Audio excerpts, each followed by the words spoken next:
It's Wednesday, September 4th, 2019, and this is KBIA's Views of the News. Our weekly roundtable on media behaviors comes to you from the Futures Lab studio at the Reynolds Journalism Institute. I'm Amy Simons, and here with me are my colleagues, Kiely and Earnest Perry. On our program this week, for the second time in 10 months, a judge orders the White House to reinstate press credentials it's pulled from reporters. How a California bill meant to give job security, benefits, and organizing rights to gig economy workers could hurt local journalism. And teens, tired of the traditional news media their parents and grandparents consume, come up with their own solution. There's a lot more that hopefully we'll get to as well before our half hour's up, but let's start with something that a friend of mine really wished we'd had a chance to talk about last week, but couldn't since we were off.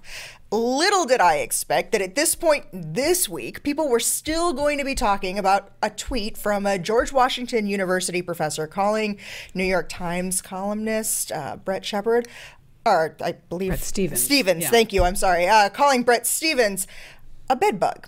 And at the time, we thought that it was going to be a one-day story, but no, here we are a week or so later, and Bret Stephens is not letting it go. In case you haven't been following it, here's the story in a nutshell. There was a tweet about there being bed bugs in the New York Times newsroom. The professor, a guy named David Karp, he replied and said Bret Stephens was a bed bug. Pretty sure it was a joke, but Stephens, he found the tweet and emailed the professor demanding an apology and a conversation on civility on the internet to come over and meet his wife and kids and see if he really is a bedbug, if he is that name he was called. He copied the administration at George Washington on that email, too. The provost invited him to come to campus and have that conversation, but protected the freedom of speech and academic freedom of the faculty member. You'd think this was all over, right? No. Here's Stephens on MSNBC talking about why he deleted his Twitter account. I had no intention whatsoever to get him in any kind of professional trouble, but it is the case at the New York Times and other institutions that people should be aware, managers should be aware of the way in which their people, their professors or journalists interact with the rest of the world. That's certainly the case with me at the New York Times. My editors are always aware of what I'm saying, and I've sometimes been called to account, rightly so. He then posted my email on Twitter, so people are free to go and look at what I had to say. All I would say is that using dehumanizing rhetoric like bed bugs or, analogizing people to insects is always wrong. We can do better. We should be the people on social media that we are in real life. I would agree with that final statement for sure.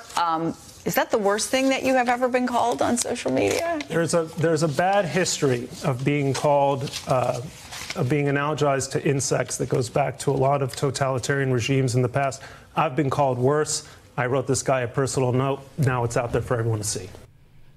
Okay, so that still wasn't the end of it. Stephens used his column this weekend to point out that history, detailing the way that Joseph Goebbels and the Nazi propaganda machines dehumanized Jews, calling them bugs and bed bugs specifically. There are a lot of layers to unwrap here, and we heard Chris Jansing ask Stephens, is this the worst name you've ever been called? He said no. But is this an abuse of power of having that column to use this as another opportunity to keep this going? I don't know. When the story first came out, I thought it was, a little bit childish in a way, sort of back and forth over something that, didn't make much sense to me. I read the column this weekend and went, okay, why is this still a story?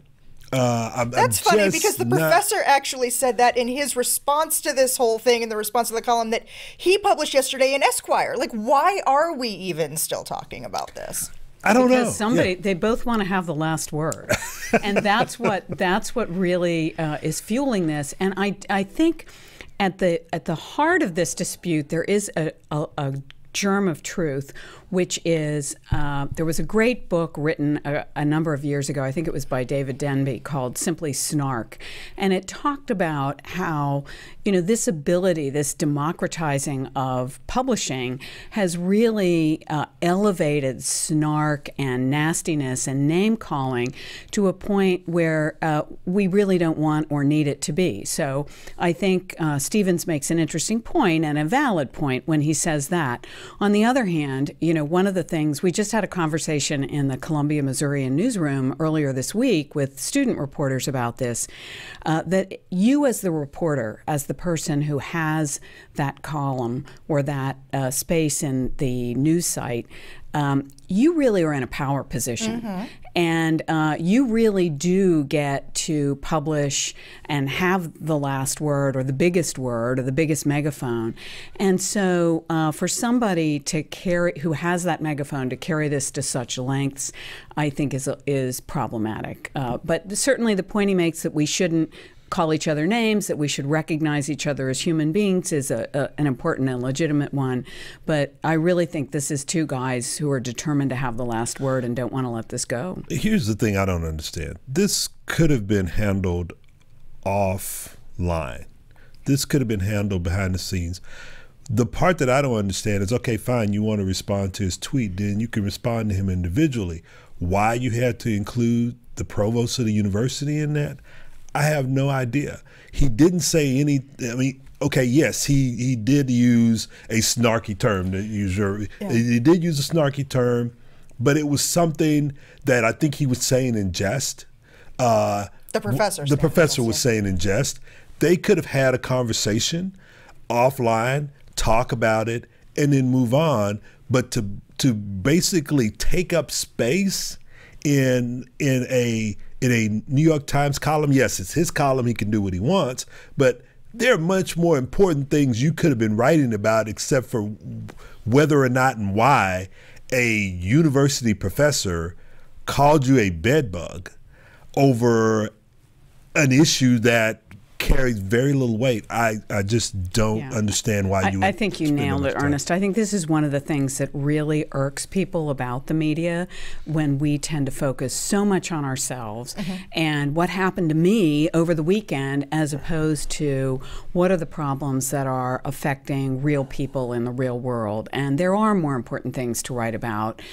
Yes, it's important to call out nastiness on the internet, but at a certain point, let's put our focus somewhere that on an issue or some people that mean more to the world. And is not about making it about us. Right.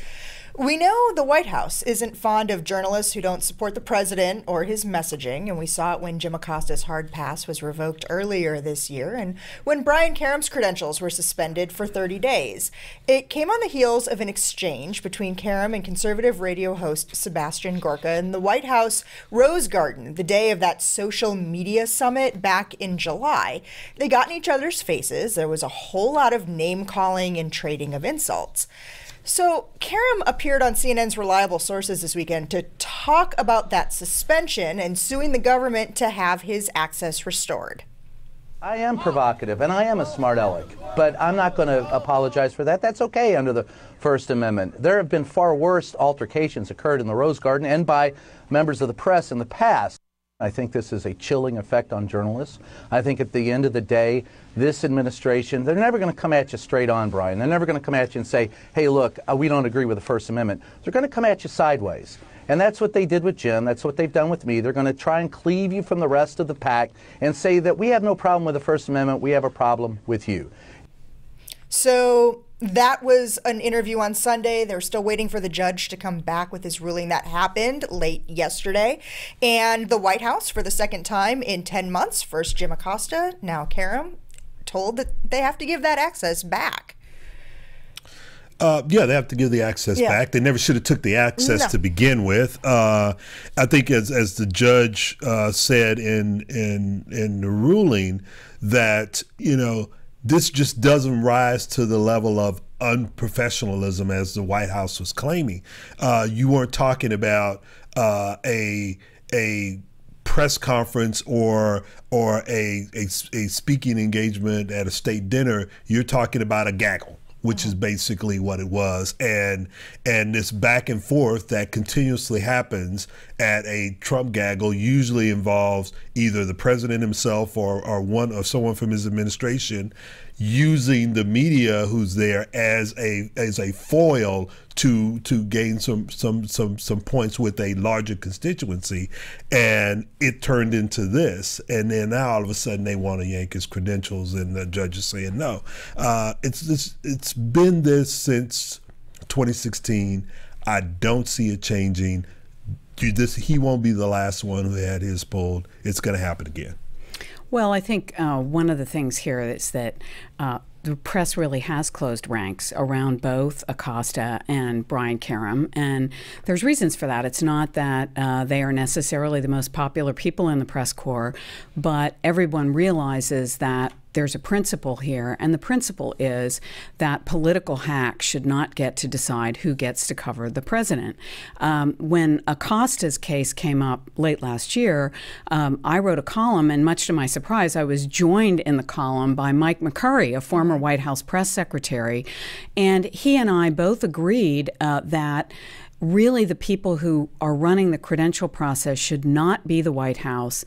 There is a model for this on Capitol Hill, the United States Standing Committee of Correspondents, which is a group of reporters who cover Capitol Hill, and they are the ones who decide who gets Capitol Hill credentials.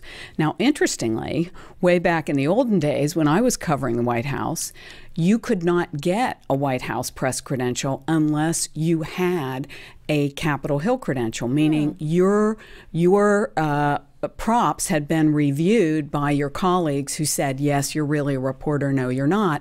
Now, you also have to pass security clearances, both the Capitol Hill Police and the Secret Service, but you basically had to have the imprimatur of other journalists before you could get a credential. That changed. I cannot find exactly when it changed because no one will answer my questions, but I'm pretty sure it changed during the administration of George W. Bush, when bloggers who were favorable to that administration wanted access and the administration granted it. They did not have Capitol Hill credentials. They couldn't have qualified as regular reporters. So kind of regular order was disrupted, and I think we're seeing the cost of that because now you do have political hacks deciding who has access to the president, and that's just not right. And as you know, once that Pandora's box has been opened, it's pretty hard to close it back. And I think whether we have a continuation of Trump or a Democratic administration comes in next, I think that door is open, and now you're going to see more and more of Yeah, this. That's exactly right. Every administration I've ever covered, it doesn't matter what the political party is, they all want to control the message. And now that they can control who the messenger is, that's just one more lever of power they can pull. So there are a lot of varying opinions out there among journalists about under which circumstances it's acceptable to delete a tweet. Some say leave them, they're part of the journalistic record. But now that there's an organized effort for Trump supporters to target reporters from the New York Times, the Washington Post, and other outlets by using years-old social media posts as supposed proof of bias, there's more discussion about going back and cleaning up, with air quotes, digital footprints. And some sites, including Pointer, have provided journalists with lists of tools that they can use to automatically use keyword searches to just blow out social media posts from years back without really even having to go look and see what they are. Just put certain words in and delete those. Is that something that you think we should be doing? Is that something that perhaps it is going a step too far? Should we be standing behind that record of what we said in that time, in that moment? Well, I think the difficulty here is, I feel really sorry for younger reporters because by the time social media came along, I'm going to date myself, I was already a reporter. So if you were already in the business, you understood that you had a public persona and that I like to be able to talk to all kinds of people, no matter what their political beliefs. So I would never want to say anything that might make someone less likely to talk to me. what's problematic now, and what you saw in this case, is that people are going after reporters for things they wrote before they were reporters, when they were young people and young activists. And this is something that we're having to advise our young journalists about, that you have to be very careful. So it's almost like you have to anticipate when you're 12, 13, 14, 15 years old, gee, I might want to be a reporter someday. So I think we have to be a little more realistic. I don't like the idea of cleaning out your tweets and altering the historical record. But what I do think we need to do is say, hey, was this person a journalist when they wrote that?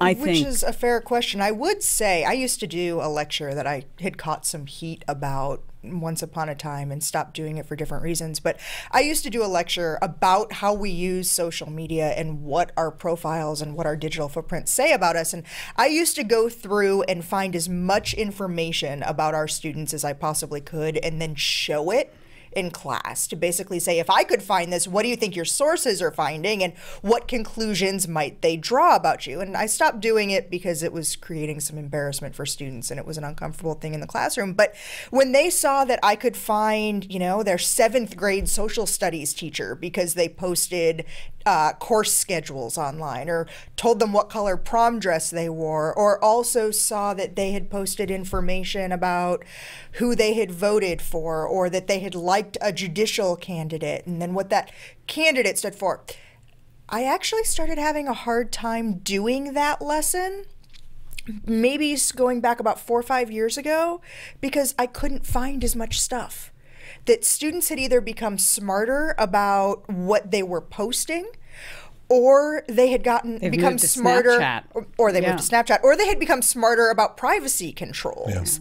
And I think that's what's going to happen here. Is that, I mean, and it's not just reporters. I think people in general are getting much more savvy about what they put online and are immediately cleaning things up once they recognize that, oh, wait a minute, I probably shouldn't have put that up there. So then they go and they clean off. And I think this is what's going to happen because it's a free-for-all.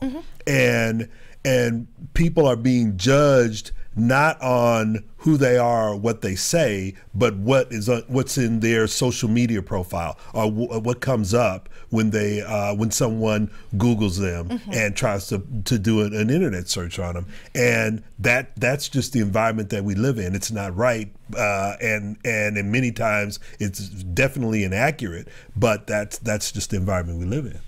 Okay, so it's time now for what's becoming our semi-regular end of the program, Marvel Minute, when I ask Earnest, our resident Marvel movie geek, about the latest in the Marvel universe and the very real impact it's having on the media landscape. Usually it comes at the end of the show. This week, it's a controversial revision in which Captain America tells or calls the U.S. deeply flawed. And this is a change from what was in the original drawing. What's the difference and how did that evolution come through? Well, I think the difference is, well, the evolution came, they were trying to mark the 80th anniversary of Captain America. And this is in the actual comics, not one of the Marvel movies. Okay, but it's still the same Marvel universe with the same characters, right? It's still the same Marvel universe, the same characters. Okay. And what they were trying to show was a little diversity and an acknowledgement that that America is not this perfect place, that it comes with warts and problems and issues.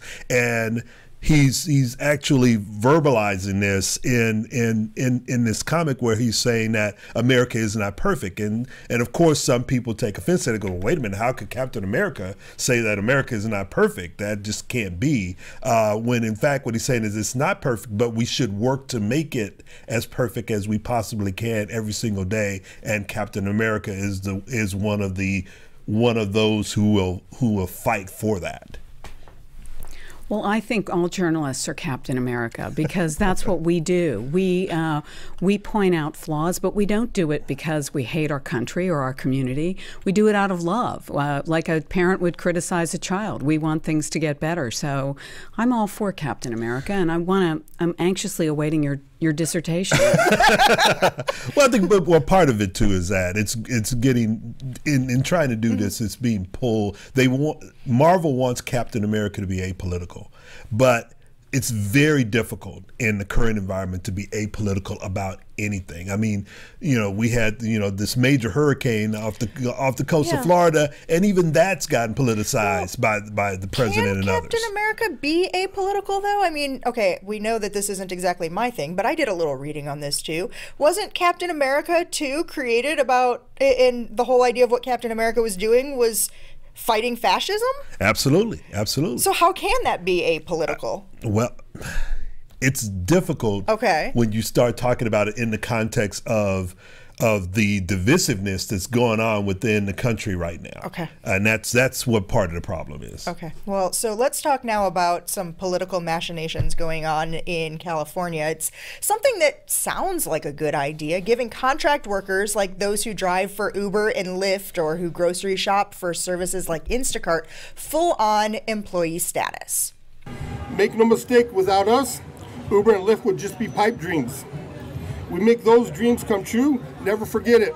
You do the work for a company. You are their employee and deserve every single right that every single employee in California has. And that includes a minimum wage and overtime. That includes unemployment insurance. That includes workers' compensation and paid sick days and paid family leave. That includes having the rights to protect you against discrimination and harassment at work. That includes... So that last voice that you heard there was Lorena Gonzalez. She's the San Diego legislator who is sponsoring the bill. And while it's pretty clear she's trying to target companies like Uber, there could be some real consequences here for local journalism as well. There's a legacy of contracted work, both as stringers, freelance reporters. The people who deliver the newspaper for home delivery are most often contract workers for newspapers. And papers such as the San Francisco Chronicle, Sacramento Bee, coming out this weekend with editorials really laying out there the reasons that if this bill passes, it could be very harmful for local journalism in that state.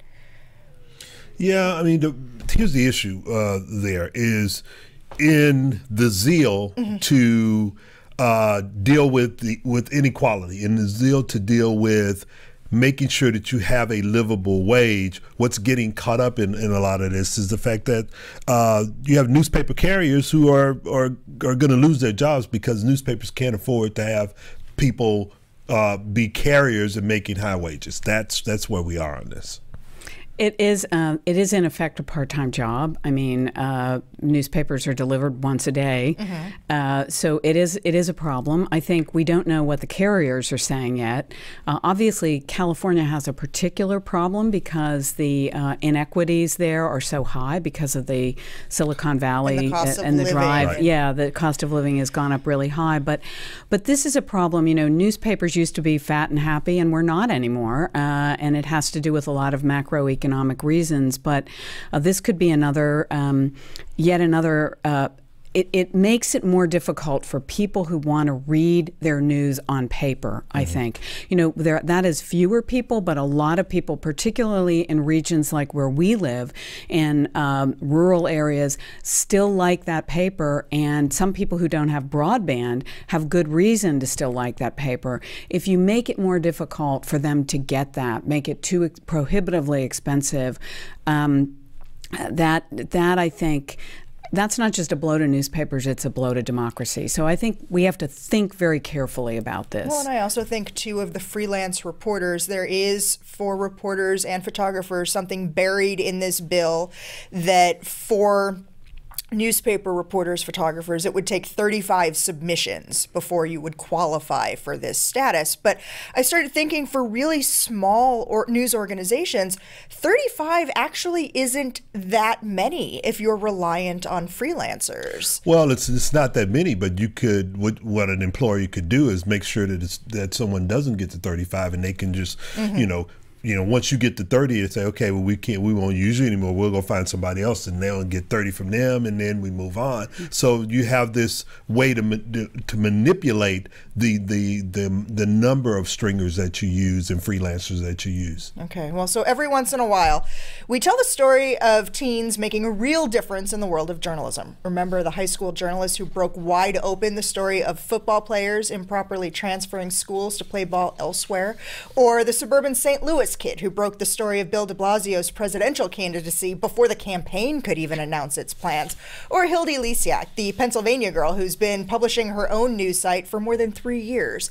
These are all examples of kids who value the same things as, well, you and I do, and they're doing them themselves for people their own age. There's another new example of this that's been getting a lot of attention this week, a newsletter called The Cram, which focuses on news and information that is most important and of most value to that teenage audience, written and produced by teenagers. And it really gives a sense that if they're not getting what they want from us, they're going to give it for themselves. Yeah, I mean, I think this is interesting. It's going to be interesting to see whether this catches on to the audience that they're trying to reach. I mean, it's not anything new. It's been tried before, but it's been tried by adults to try to in mainstream media to try to reach that audience. One of the examples I remember was Linda Ellerby's like News for Kids on Nickelodeon. Absolutely. But I think what makes this unique is the fact that you have these news stories being generated by teenagers for teenagers, and this is the news that they're interested in, and it's being presented in a way that they understand it. So I think that makes it unique. What I find a little bit hard to believe, for at least for me, is that some of these stories are what they're really talking about, because you're talking about deep political kinds of stories and deep issue stories. Not saying that teenagers aren't interested in that, but I wonder whether or not that's the main type of story that they're interested in. In a post-Parkland world, would you say that too? Thinking about how the teens have been at the forefront of some of those big political conversations about gun control? Yeah, I really think this is not as new as it looks. Yeah. What's new is the delivery mechanism and the fact that it can be much more widely published. But, I have a few miles on me, and I can well remember working for an underground newspaper back in the day. And my late sweetheart used to tell me about the neighborhood newspaper he published on his mom's mimeograph machine called The War as I See It. And he held once for the Pope was actually named, and he held the edition so he could get that out to his neighborhood. So I think kids have been doing this in different forms and formats for time immemorial. They are the news nerds, as Earnest pointed out, so they're going to be writing not necessarily about pop culture. They might be doing some of that, but about real hard news. And they're the journalists of tomorrow. They're the University of Missouri students of tomorrow. So I think it's terrific. I don't know that it's that new, but I think it's great. Do we need to be paying more attention to them and to the stories that they're covering and maybe how they're covering to try to better serve that audience? I mean, they're doing it because they're feeling a void. Well, I mean, I think we're covering those stories. If you want to talk about us, I mean, the mainstream media, those stories are being covered. The difference, I think, is that they're generating it for their particular audience and writing it in a way that they understand it, and that's, I think, and the way in which they're delivering, I think, makes it unique. Okay, well, we're pretty much out of time for this week. Thanks for spending the last half hour with us. You can read more about each of the topics we talked about today and a couple we didn't get to on our links blog. That's under both the programs and podcast tabs at kbia.org. We're also available wherever you get your favorite podcast downloads. Like us on Facebook or follow us on Twitter. Our handle there is @ViewsOnKBIA. These are all great ways to watch and listen to our program again. Leave us comments or questions, see previews of what we'll be talking about next week, and more. Our thanks to RJI's Travis McMillan for directing today's show, Aaron Hay for handling the audio, and Tim Pilcher, who composed our original theme music.